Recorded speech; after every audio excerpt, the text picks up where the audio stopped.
My fiancé's family kept calling me his ex's name as a joke. When I got fed up and left a family dinner, they said I couldn't take a little fun. I never thought I'd be writing this, but after 3 years with my fiancé, I finally reached my breaking point with his family. It wasn't a dramatic showdown or a heated argument that did it. It was the slow, constant drip of disrespect disguised as just joking around. Let me start from the beginning. I met Ryan at a friend's birthday party 4 years ago. We hit it off immediately, and within 6 months, we were officially a couple. Ryan is everything I could ask for in a partner: kind, supportive, funny, and thoughtful. Our relationship felt like something out of a movie, and I was convinced I had found my person. The first time I met Ryan's family was about 8 months into our relationship. He had warned me that they could be a bit much at times, but assured me they were good people at heart. His mother, Sandra, was welcoming, but had a sharp edge to her humor. His father, Tom, was more laid back, but rarely stepped in when Sandra went too far with her jokes. And then there was his younger sister, Melissa, who seemed to take after her mother in every way. The first dinner with them was pleasant enough. They asked about my job as a graphic designer, my family, and how Ryan and I met. But there was one moment that, looking back now, should have been my first red flag. Sandra casually mentioned Ryan's ex-girlfriend, Rebecca. You know, Rebecca was also creative. She was a painter, wasn't she, Ryan? Sandra said, looking at her son with a smile that didn't quite reach her eyes. Ryan shifted uncomfortably. Mom, that was years ago. Not relevant. Sandra laughed it off. Just making conversation, honey.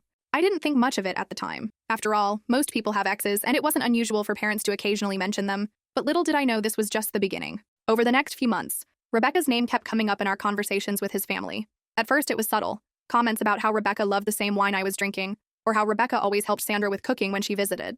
I tried to brush it off, not wanting to seem insecure or oversensitive. But then, about a year into our relationship, something strange happened. We were at Ryan's parents' house for Sunday dinner, and Sandra called me Rebecca while asking me to pass the salt. "Rebecca, could you hand me the salt, please?" she said, hand outstretched. I froze for a second before correcting her. "It's Emma."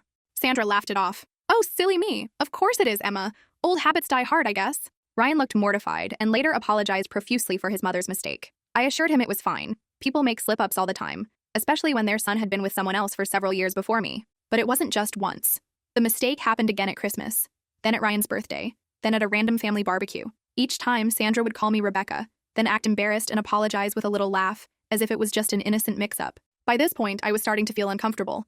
Ryan had dated Rebecca for 3 years, but they had broken up nearly 2 years before he met me. It seemed strange that Sandra still couldn't get my name right after a year of knowing me. When I brought this up to Ryan, he sighed deeply. My mom can be stubborn sometimes, and she really liked Rebecca, but I'll talk to her about it, I promise.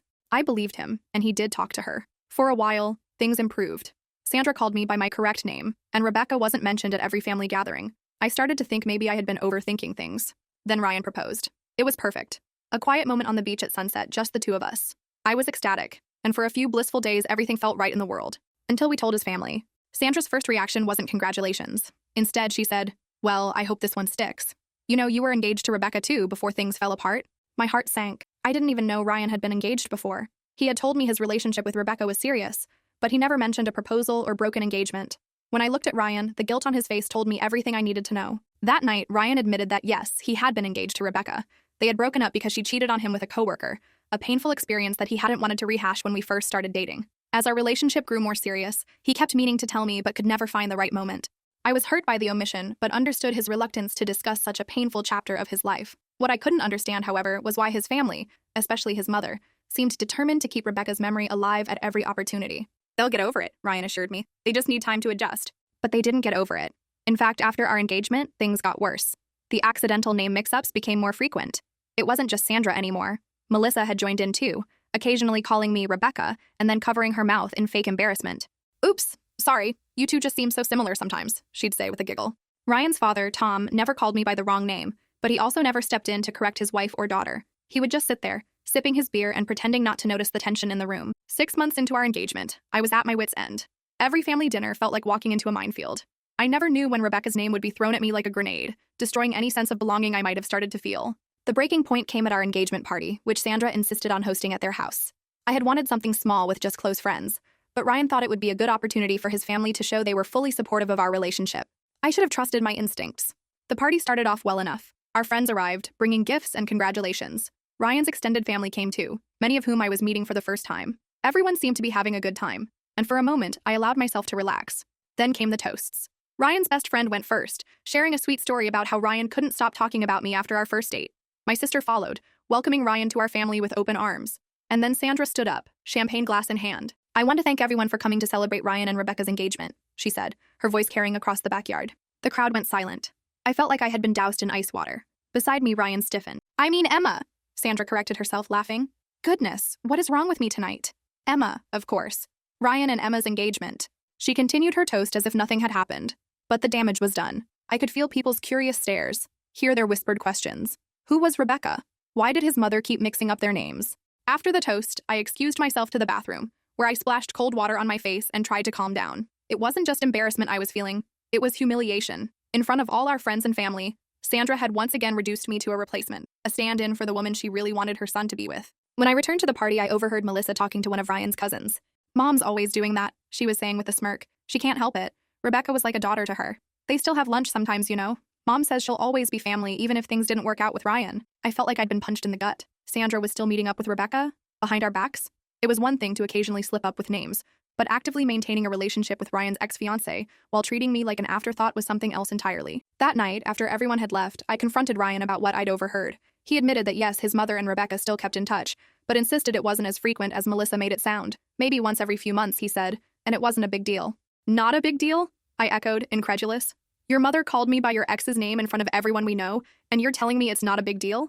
She made a mistake, Emma. She feels terrible about it. Does she? Because she didn't seem very apologetic to me. Neither did Melissa, who apparently finds the whole thing hilarious. Ryan ran a hand through his hair, a gesture I'd come to recognize as a sign of his frustration. What do you want me to do? Cut off my family because they sometimes say the wrong name? It's not just sometimes, Ryan. And it's not accidental anymore. It's deliberate, and it's cruel. We argued late into the night, but reached no resolution. Ryan believed his family's behavior was annoying, but ultimately harmless. I felt targeted and disrespected. We went to bed angry for the first time in our relationship, a wall of hurt feelings and misunderstandings between us. After the engagement party disaster, I started making excuses to skip family events. I was too busy with work, or I had plans with my own family, or I wasn't feeling well. Ryan would go alone, and I'd brace myself for the inevitable report that Sandra had asked about me, calling me by my correct name, of course, now that I wasn't there to hear her slip up. This avoidance strategy worked for a while, but as our wedding date approached, it became impossible to avoid his family entirely. There were venue visits to coordinate, menu tastings to attend, and countless other planning details that required family input, or at least Sandra insisted they did. And so, 3 months before our wedding, I found myself back at the family dinner table, picking at my food while conversation flowed around me. To my surprise, both Sandra and Melissa had been perfectly civil all evening. They called me Emma, asked about my dress shopping experience, and seemed genuinely interested in our honeymoon plans. I started to relax, thinking maybe things had changed. Maybe my absence had made them reflect on their behavior, or maybe Ryan had finally put his foot down in a way that got through to them. I couldn't have been more wrong. Dessert was served, a beautiful homemade apple pie that Tom had apparently spent all afternoon preparing. As Sandra passed me a slice, she smiled warmly. I hope you like it, Rebecca. Tom used his mother's special recipe. The table went quiet. I stared at her, waiting for the usual fake apology, the exaggerated embarrassment, the silly me routine. But Sandra just continued serving dessert as if nothing unusual had happened. I looked at Ryan, whose face had gone pale.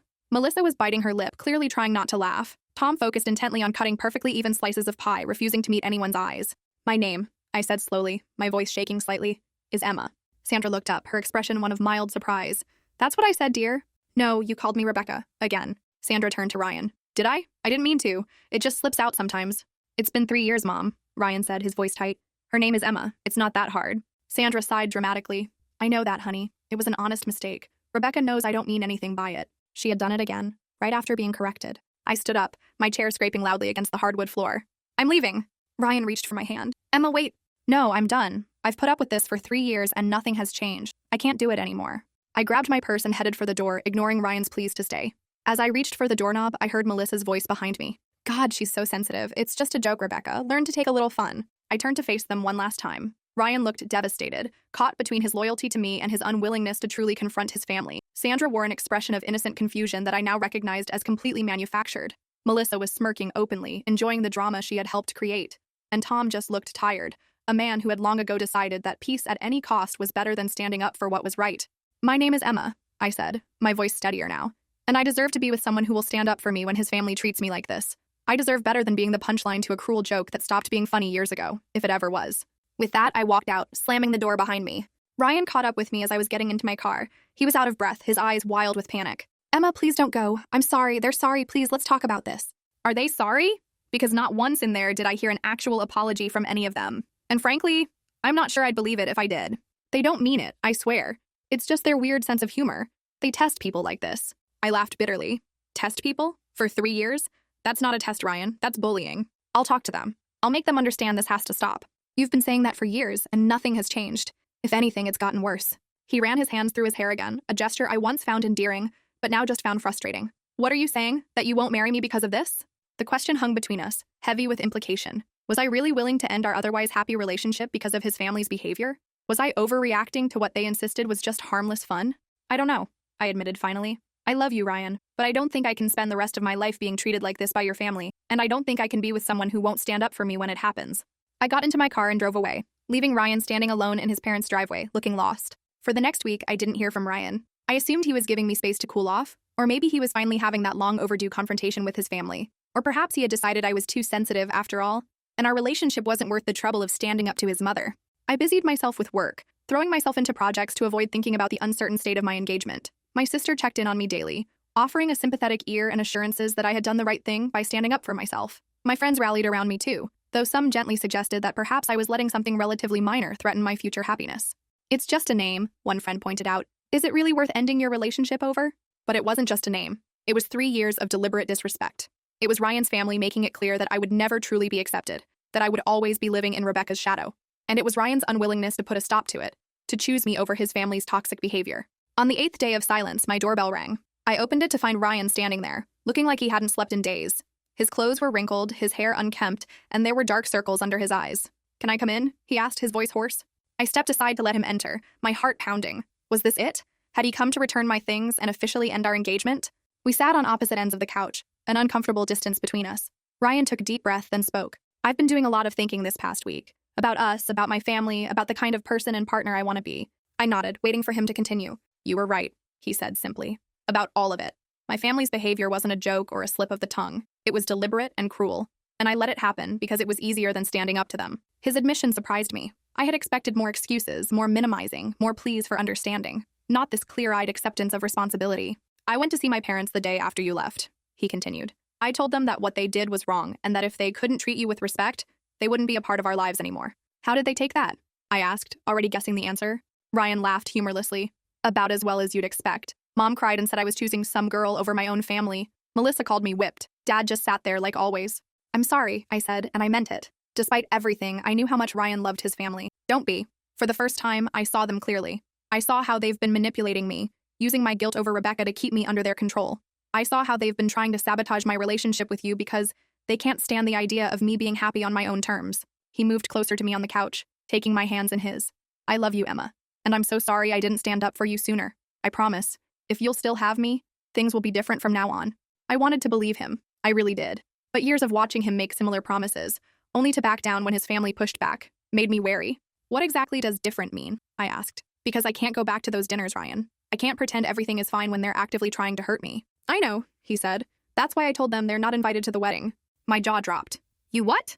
You heard me. If they can't show you basic respect, they don't get to celebrate our marriage. And beyond that, they don't get to be a part of our lives until they can prove they've changed. I stared at him, looking for any sign of hesitation or insincerity. But all I saw was determination and a clear, unwavering gaze. Are you sure about this? I asked. It's a big step.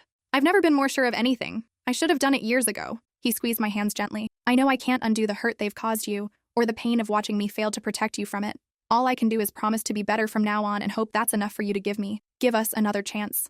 I felt tears welling up in my eyes, a mixture of relief, love, and lingering hurt. I need to know this isn't just a temporary stand, Ryan, that the first time your mom calls crying, you won't cave and let them back in without real change. I won't, he promised. I've already started seeing a therapist to help me set and maintain boundaries with them, and I've told my parents they need to do the same if they ever want to be a part of our lives again. It was everything I had wanted to hear for years. Ryan was finally putting me first, finally acknowledging the toxic dynamics in his family, finally taking concrete steps to protect our relationship. But could I trust it would last? I love you, I said softly, but I think we need to postpone the wedding. His face fell, but he nodded in understanding. Whatever you need, I'll wait as long as it takes. I'm not saying never, I clarified. I'm saying not yet. We need time to rebuild what was broken, to make sure these changes stick. And honestly, I need time to heal. That's fair, Ryan said. More than fair, actually. I'm just grateful you're willing to try. Over the next few months, Ryan proved true to his word. He maintained minimal contact with his family, only speaking to them when necessary and always ending the conversation if they said anything negative about me. He went to therapy regularly, sometimes inviting me to join him for sessions focused on our relationship, and he never once pressured me to reconsider our postponed wedding. Gradually, my trust in him began to rebuild. I saw his determination to change, his willingness to put in the hard work of setting boundaries with his family, even when it was painful. and I saw how much lighter he seemed without the constant weight of their expectations and manipulations. 6 months after that fateful dinner, I agreed to meet with his parents again. It was a neutral location, a quiet restaurant where we could leave if things went south. Ryan had made it clear to them that this was their one chance to show they had changed. Sandra was subdued, a far cry from her usual domineering presence. Tom seemed relieved, perhaps hoping for a reconciliation that would bring peace back to his household. Melissa hadn't been invited. Her refusal to acknowledge any wrongdoing made her presence too risky. "Emma," Sandra said as soon as we were seated, "I want to apologize for my behavior. It was inappropriate and hurtful, and I'm truly sorry." Her apology sounded rehearsed but sincere. For the first time, I saw a flicker of genuine remorse in her eyes. "I've been seeing a counselor," she continued, trying to understand why I acted that way. "It wasn't about you, even though you were the one who got hurt. It was about my fear of losing control over Ryan's life, of being replaced in his heart." Tom reached over to take his wife's hand. "We both want to do better," he said. "We've missed Ryan, and we want to get to know you, the real you, not the shadow of someone else." I nodded, not quite ready to offer forgiveness, but willing to acknowledge their effort. "Thank you for saying that. It means a lot to hear you take responsibility." We had a long, sometimes awkward conversation over dinner. There were moments of tension, especially when Sandra slipped into old patterns of controlling the narrative. But each time, Ryan gently but firmly redirected the conversation, showing me that his newfound backbone wasn't just for show. By the end of the night, I wasn't ready to fully welcome them back into our lives, but I was willing to take small steps forward. A short visit here, a phone call there, always with clear boundaries and expectations. 1 year after I walked out of that dinner, Ryan and I finally got married. It was a small ceremony, nothing like the elaborate event Sandra had once envisioned. Ryan's parents were there, behaving impeccably throughout the day. Melissa had not been invited, her continued hostility making her presence unwelcome. It wasn't perfect. There were still moments of tension, still occasional slips from Sandra that required immediate correction. But the difference was that now, Ryan and I faced these challenges as a united front. He no longer expected me to simply tolerate his family's behavior for the sake of peace, and I no longer feared that standing up for myself would mean losing him. As we danced our first dance as husband and wife, Ryan whispered in my ear, "Thank you for not giving up on me, Emma." I smiled up at him, feeling truly secure in our relationship for the first time in years. "Thank you for finally seeing me, the real me, not the shadow of someone else." It had been a long, difficult journey to get to this point. There had been moments when I questioned whether it was worth the fight, whether I should have walked away for good that night. But looking into Ryan's eyes, seeing the love and respect that had only grown stronger through our challenges, I knew we had made the right choice. Some people might say I overreacted to being called by the wrong name, that it was just a joke, and I should have learned to laugh it off. But what those people don't understand is that respect is the foundation of any relationship, romantic, familial, or otherwise. And sometimes, standing up for yourself means being willing to walk away from people who won't give you that basic respect, even if those people are family. In the end, my overreaction was exactly what we all needed to break the cycle of disrespect and build something healthier in its place. And for that, I have no regrets.